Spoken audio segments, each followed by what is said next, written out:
On the evening of May 3, 1982, at approximately 21:44 hours, Merrivale Police Department dispatch received a 911 call from Elna Vickers, age 61, resident of 217, Hargrove Street.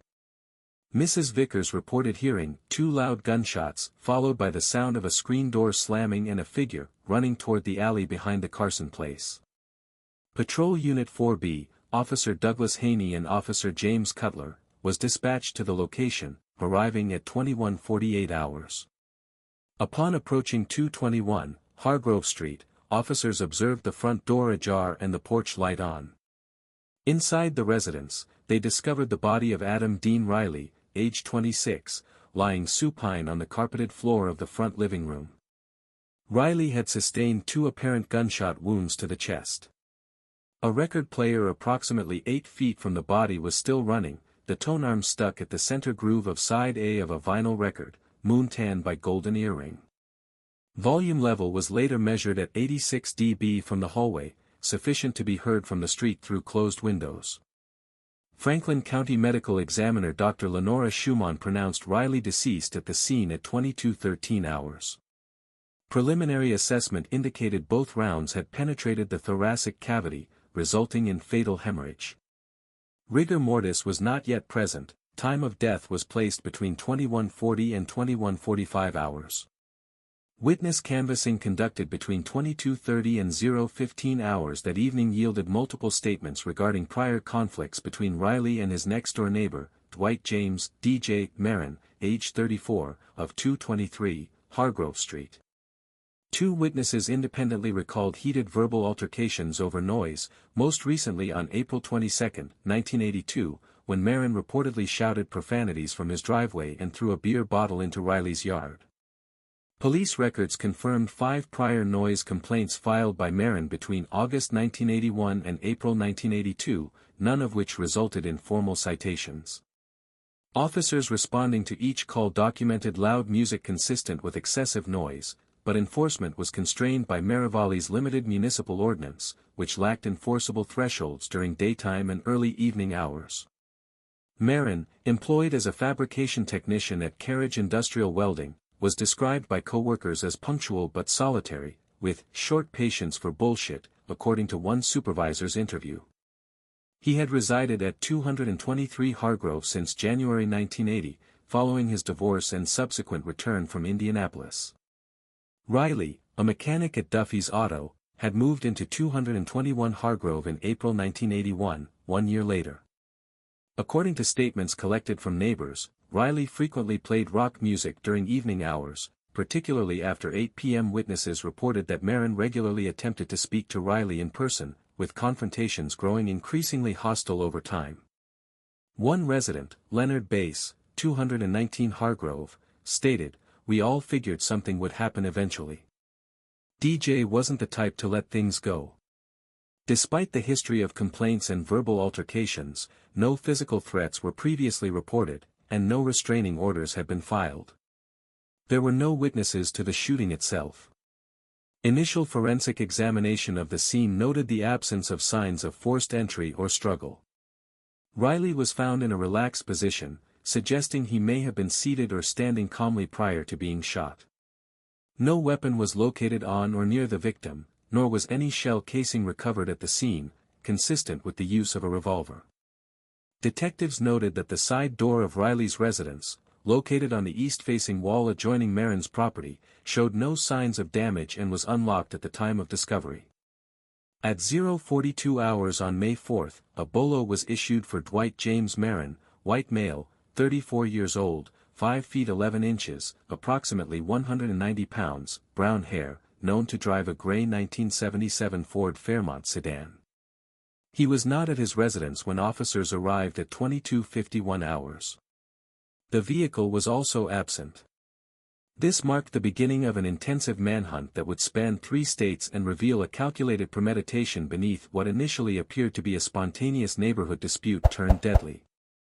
Following the issuance of the bolo for Dwight James Merrin, investigators began a review of evidence collected from both the scene at 221 Hargrove Street and Merrin's adjacent residence at 223 Hargrove.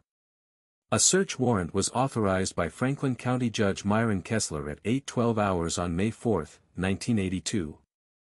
Execution of the warrant commenced at 9:03 hours by detectives Daniel Metz and Janice Vaughan, accompanied by two uniformed officers. Inside Merrin's single-story home, investigators found no signs of forced exit or packing. Dresser drawers were undisturbed, and toiletries were still present in the bathroom. However, the garage appeared recently disturbed. A metal cabinet in the rear right corner contained a spiral-bound Mead notebook, labeled Noise Diary. The first entry was dated August 10, 1981, and detailed an initial noise complaint. The final entry, dated April 30, 1982, read: "I asked again.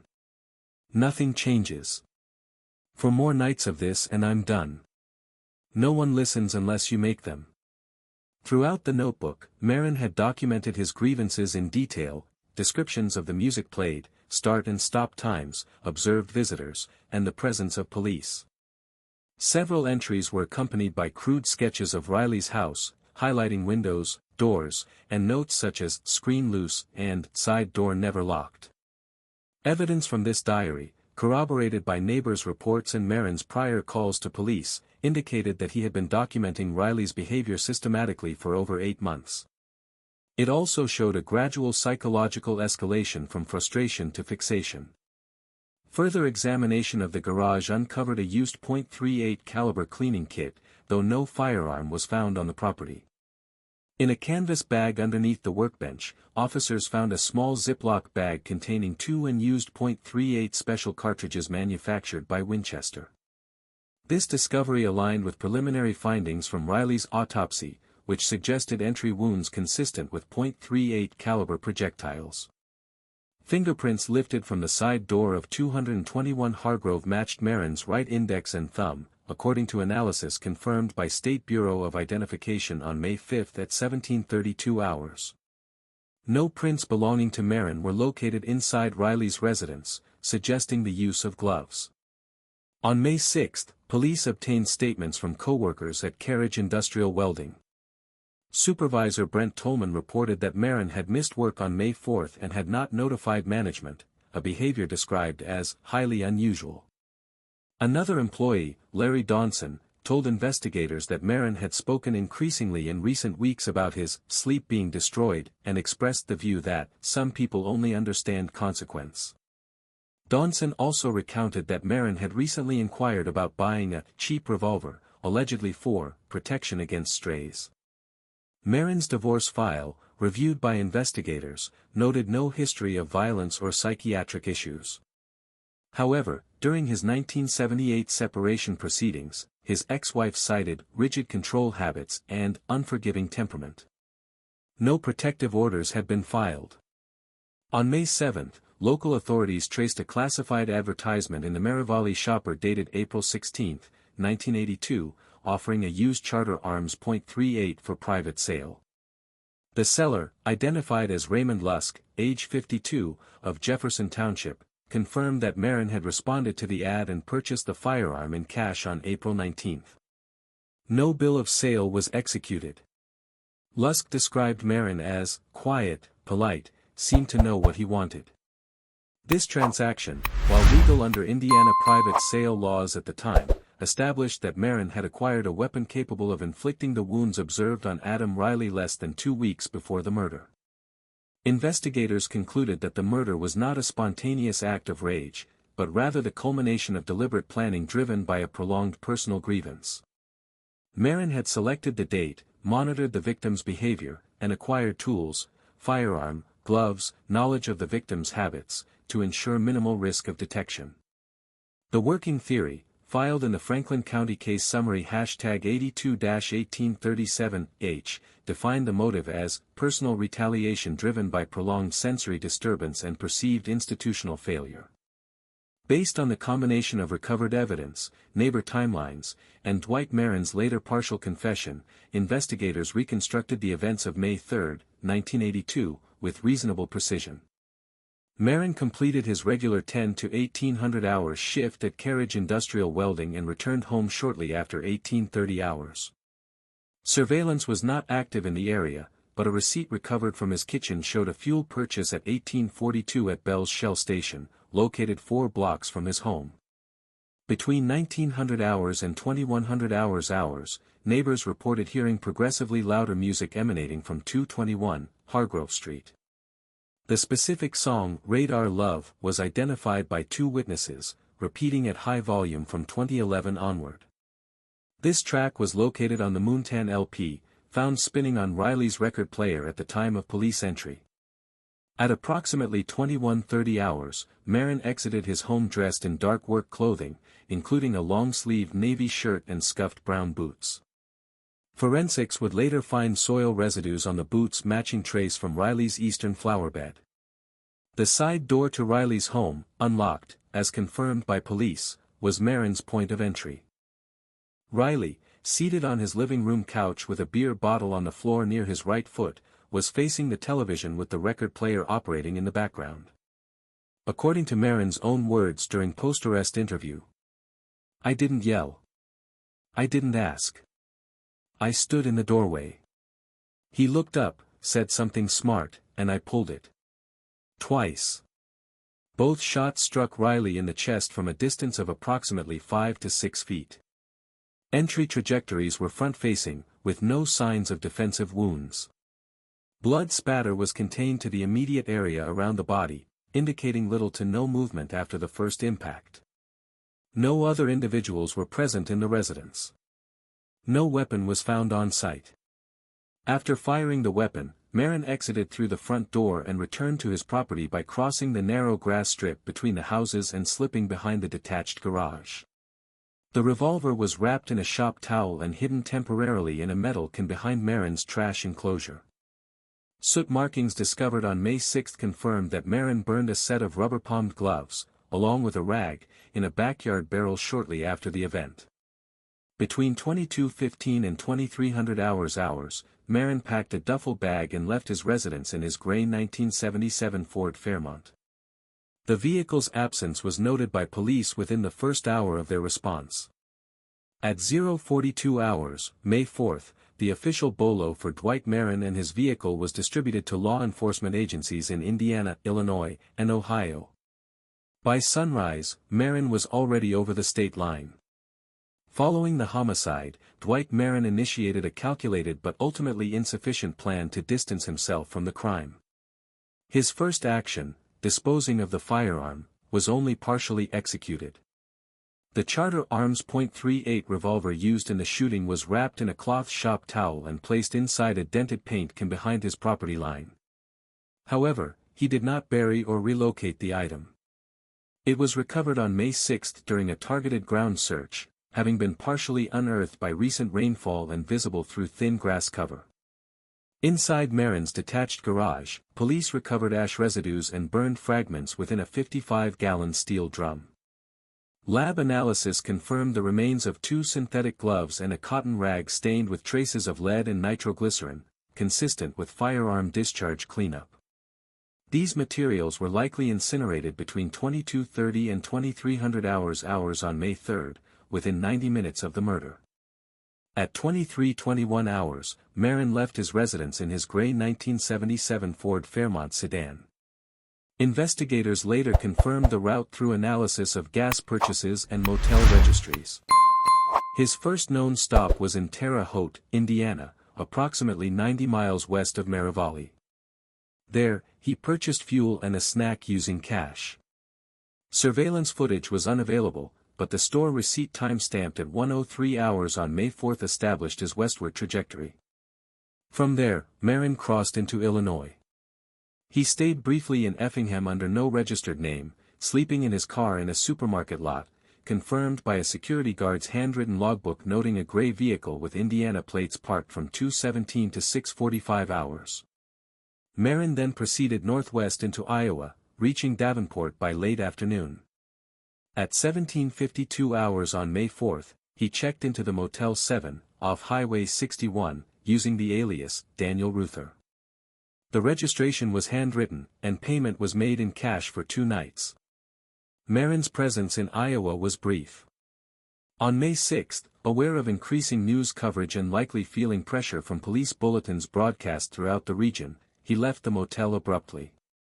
Housekeeping staff noted an unmade bed and a half-eaten sandwich in the trash, suggesting a hasty departure. Investigators tracked his vehicle heading north through Cedar Rapids, then west toward Sioux City. From this point, the trail grew cold. A multi-state APB was issued on May 7 at 8 o'clock hours, listing Merrin as armed and dangerous. Flyers bearing his image and vehicle description were distributed to all county sheriff's offices and highway patrol stations within a 400-mile radius.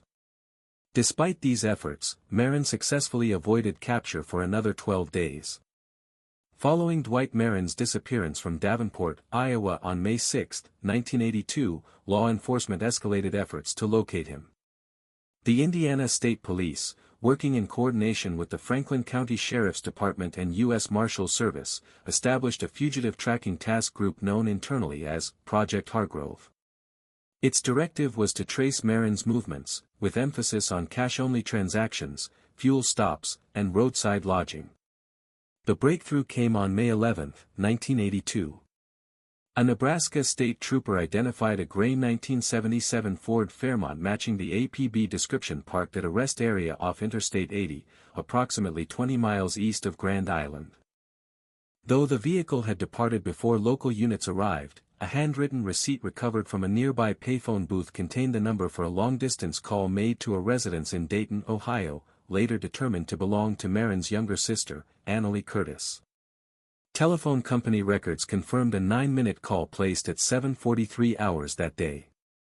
Annalee Curtis, when interviewed by federal agents, acknowledged receiving the call. She stated that Merrin had asked if anyone was looking for him, and mentioned he was thinking about just driving until the gas or the nerves ran out. Curtis claimed she pleaded with him to turn himself in but was cut off before any agreement was reached. Meanwhile, a new lead emerged from a pawn shop in Kearney, Nebraska. On May 10, a man matching Merrin's physical description sold a portable AM/FM radio for $10. He provided the name Harold Rich and did not show identification. The clerk later picked Merrin from a photographic lineup with 85% confidence. In response, law enforcement restructured their approach. Believing Merrin to be heading west, U.S. Marshals issued expanded wanted bulletins throughout Colorado, Wyoming, and Utah. Radio announcements and flyers were distributed in high-traffic roadside zones, truck stops, bus terminals, and highway rest areas.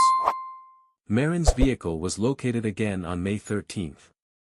A highway patrol officer in Rawlins, Wyoming spotted a gray Ford Fairmont parked beside a cattle gate on an access road to State Route 287. The car was unoccupied, locked, and showed no signs of struggle. Inside, officers found Merrin's work ID, a half-used pack of cigarettes, and a notebook page with the words, "Too far to turn back. Too late to ask out." A new phase of the search began.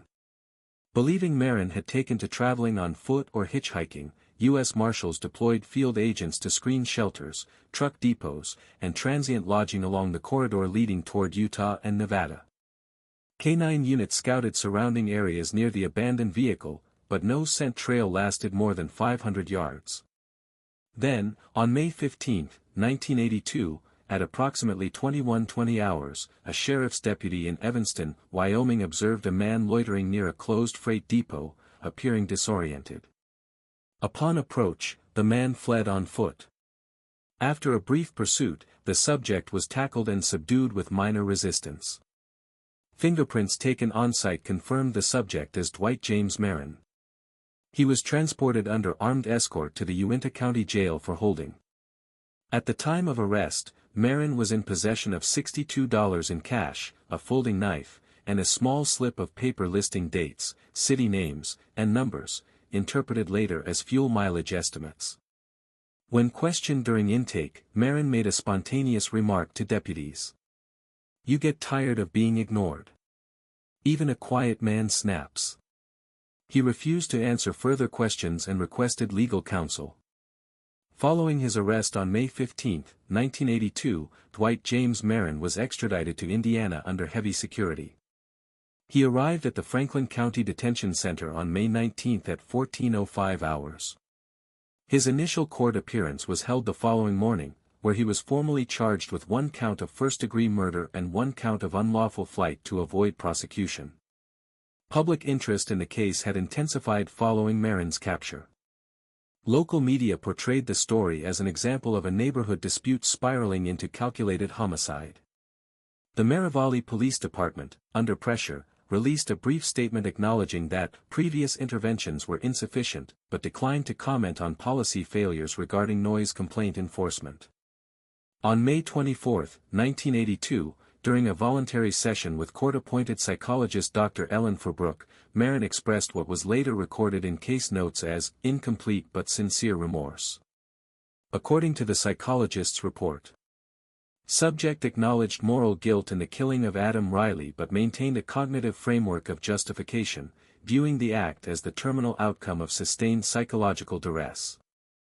During a subsequent interview with detectives, in the presence of legal counsel, Merrin elaborated further.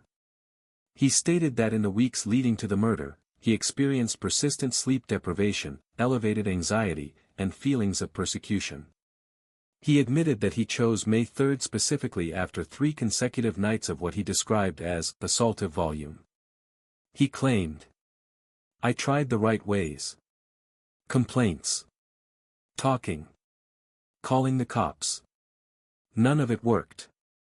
I became invisible to them. So I did something they'd notice." Though he stopped short of a formal confession under oath, Merrin's statements were admitted during pre-trial proceedings as indicative of motive and intent. The trial began on September 7, 1982.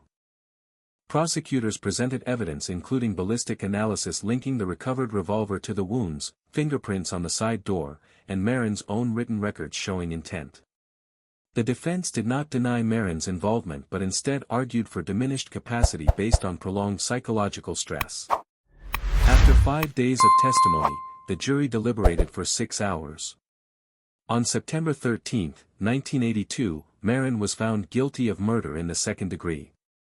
The court rejected premeditation as the primary motive, citing impaired judgment under emotional distress.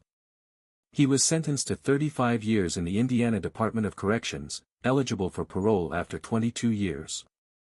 Dwight James Merrin began his sentence at the Indiana State Prison in Michigan City on October 2, 1982. His inmate profile noted him as non-disruptive, introverted, compliant with facility rules. Psychological evaluations during intake recorded mild depressive symptoms and marked social withdrawal but no active signs of psychosis or suicidality. Over the next decade, Merrin maintained a low profile. He worked in the prison's furniture assembly line and later transitioned to the facility library. Multiple annual reviews described him as a model inmate, though he remained largely uncommunicative and declined participation in group counseling. In 1991, he submitted a handwritten petition for sentence reduction, citing good behavior and emotional duress at the time of the offense. The motion was denied by Judge Meredith Cronick, who ruled that the magnitude of the crime, despite mitigating context, warrants full service of the minimum term. That same year, Merrin initiated written correspondence with Adam Riley's surviving sister, Teresa. In a letter dated July 14, 1991, he wrote, "I never hated your brother. I hated that he didn't care. I see now that I made sure nobody could ignore me again. That was my sin." Teresa Riley never responded. The letter remains part of the public case archive. Merrin's health began to deteriorate in the late 1990s. Medical reports indicated hypertension, chronic bronchitis, and early signs of congestive heart failure. In 2004, after 22 years of incarceration, he was denied parole by a 5-2 vote. The board cited the severity of the crime and lack of victim family support for early release. On February 3, 2006, Merrin died of cardiac arrest in the infirmary ward of Pendleton Correctional Facility. He was 58 years old. No next of kin claimed the body. Burial was performed in the State Inmate Cemetery under marker 1195-B. Following Merrin's death, the Franklin County Sheriff's Office officially closed case file #82-1837H. An internal summary filed by Lieutenant Harold Weiss concluded. While Mr. Merrin expressed partial remorse, his actions remain those of a man who bypassed every legal and social avenue to address grievance and instead chose terminal violence. The victim's family receives no restitution, only the closure of knowing his killer cannot reoffend. The case has since been used as a teaching tool in regional law enforcement academies to examine signs of nonviolent conflict escalation, early intervention protocols, and the limitations of municipal enforcement mechanisms in domestic civil disputes. As of 2023, the Riley residence at 221 Hargrove remains occupied. The side door is now secured by a double bolt.